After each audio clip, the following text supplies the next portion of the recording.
BJP party రానున్న రోజుల్లో తీవ్రవాదులకు తగిన గుణపాఠం చెప్తుందని పేర్కొన్నారు పెద్దపల్లి జిల్లా బీజేపీ రాష్ట్ర కార్యవర్గ సభ్యులు చిలారపు పర్వతాలు. జమ్మూ కాశ్మీర్లోని పహల్గాంలో హిందూ యాత్రికులపై జరిగిన దాడిని తీవ్రంగా ఖండిస్తూ జిల్లా కేంద్రంలో తీవ్రవాదుల దిష్టిబొమ్మను దహనం చేసి కమాన్ చౌరస్తా వద్ద రాస్తారోకో నిర్వహించారు.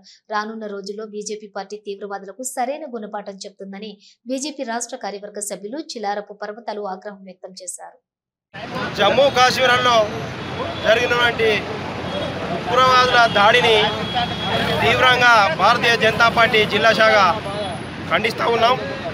ఇక్కడ జరిగినటువంటి పాల్గంలో టెర్రరిస్టులు ఏదైతే హిందువుల మీద యాత్రికుల మీద దాడి అయితే ఏదైతే చేసిరో దానికి నిరసనగా ఈరోజు పెద్దపల్లి జిల్లా కేంద్రంలో మరియు మండల శాఖ టౌన్ శాఖ పరిధిలో పెద్ద ఎత్తున రాస్తారోకో మరియు ధర్నా కార్యక్రమం దిష్టిబొమ్మ దహనం చేయడం జరుగుతుంది. ఇక ముందు చూడ మేము హెచ్చరిక ఇచ్చేది ఒకటే, హిందువుల తరపున పాకిస్తాన్ గుండల్లారా, ఐఎస్ఐ తీవ్రవాదులారా, ఖబర్దార్ గుర్తుపెట్టుకొని బిడ్డలారా, మేము ఇందులో తలుచుకుంటే మేమందరం కలిసి ఒంటేలు పోస్తే మీరు కొట్టుకపోతారు ఈరోజు మేము చెప్తా ఉన్నాం.